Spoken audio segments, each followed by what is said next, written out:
शताधिक महिला एवं पुरुष जहाँफल उभय पार्श्वर शह शह गाड़ी मोटर अटकी रही दीर्घदिन धरी गाँव को पानी न आसुथिबारु उत्त्यक्त होई विद्याधरपुर ग्रामवासी माने रास्ता को अवरोध करिसेंती। आ घटनास्थल में बर्तमान चौद्वार पुलिस पहुंची सारी आम एक्सक्लूसिव चित्र आपको देखाऊँ जो गाँव शताधिक पुरुष एवं महिला पानी आसु नथिबारु बा पानीर व्यवस्था नथिबारु रास्ता रोक करिसेंती। ए दृश्य हेउची पुराना कटक संबलपुर रास्तार विद्याधरपुर छक निकटर जोठी गरा बाल्टी धरी रास्ता अवरोध करिसेंती गाँव शताधिक महिला एवं पुरुष फल उभय पार्श्वर गाड़ी मोटर अटकी रही बाध्य होईछि एवं अनेक लोकंकर यातायात द्वारा बाधा प्राप्त होईछि। वर्तमान घटनास्थल में चौद्वार पुलिस पहुंची आंदोलनकारी बा महिला मानू बुझासुझा करने चेष्टा करुथिले वर्तमान सुधा फलप्रद होईना। आम एक्सक्लूसिव चित्र वर्तमान आपण मानू देखाऊँ विद्याधरपुर छक निकटर ए हूँ दृश्य पुराना कटक संबलपुर रास्तार विद्याधरपुर छकर ए हूँ दृश्य जोठी आज अनेक संख्यार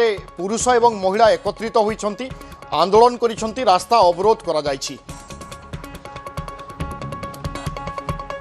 ए संक्रांत में अधिक सूचना पाई सुशांत साहू अच्छा आम प्रतिनिधि। सुशांत वर्तमान घटनास्थल में पुलिस पहुंची सारी कौन बुझासुझा करुच्ची लोके कौन कहते देखो बिबू ये गत काली रातिर घटना पानी रास्ता को ओह्लैते ग्रामवासी मैंने कटक जिलार जो रही कटक संबलपुर पुराना रास्ता को 1 घंटा धरी प्राय विद्याधरपुर ग्रामवासी मैंने अवरोध करते जहाँ को नहीं गोटे उत्तेजना परिस्थिति सृष्टि होता। घटनास्थल को चौद्वार पुलिस आसी स्थिति को नियंत्रण करथिला।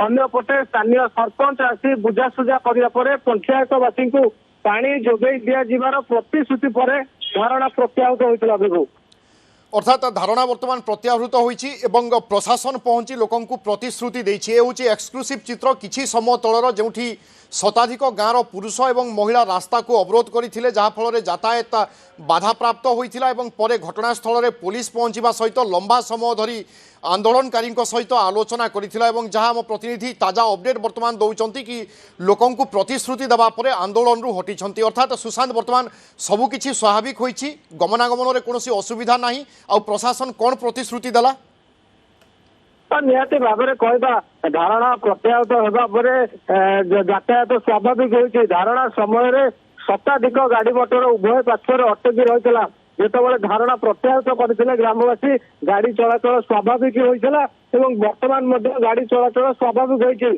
प्रशासन पहुंची जो दाबी रही पाइप जोगे सठिक टाइम रे विभिन्न समय पानी से वंचित होती पाइप जोगे पानी मिलूना।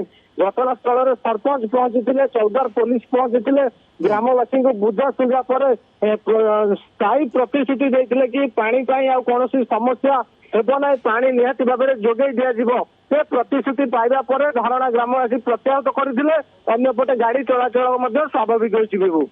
ओके अन्यपटे गाँव में साधन कौन अच्छी प्राय केते परिवार रुहंती पानी पाई से माने केउ जगार निर्भरशील होउथिले वर्तमान प्रशासन प्रतिश्रुति देवा परे आशा करा जाई पारे कि आज ठारू बा आसंता काली ठारू लोके पानी पाई जिवे निहती भाव में कहवा जो विद्याधरपुर ग्रामवासी रही नलकूप एक प्रकार अचल से अंचल नलकूप माने खोला जाई पारुना माटी तलू धसी जाउथिबारु नलकूप सेठारे खोला जाई पारुना जहाँफल वर्ष वर्ष धरी से ग्रामवासी को पाइप जोगे पानी दि जाए कि महानदीर पानी अन्य अंचल बोरिंग पानी को पाइप जोगे से विद्याधरपुर ग्रामवासी को दि जाए। से ग्राम में पाखापाखि 1000 ऊर्ध्व जनसंख्या लोक मैंने बसवास करते किंतु पाइप जोगे विभिन्न समय पाइप केतबेले फाटी जाए तो केतबेले अधारू पानी चोरी होगा फल पर्याप्त परिमाण पानी से गाँव में पहुंची पारे ना।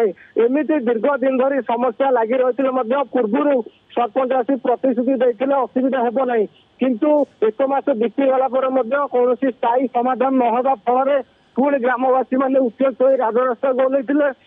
आसंता काली शुद्ध पानीय जल पाइप जोगे जोगाई दि जहाँ सरपंच प्रतिश्रुति देते प्रशासनिक अधिकारी मैंने घटनास्थल में पहुंच प्रतिश्रुति देवा धारणा प्रत्याहृत होता। बहुत बहुत धन्यवाद सुशांत आपन सूचना पाई।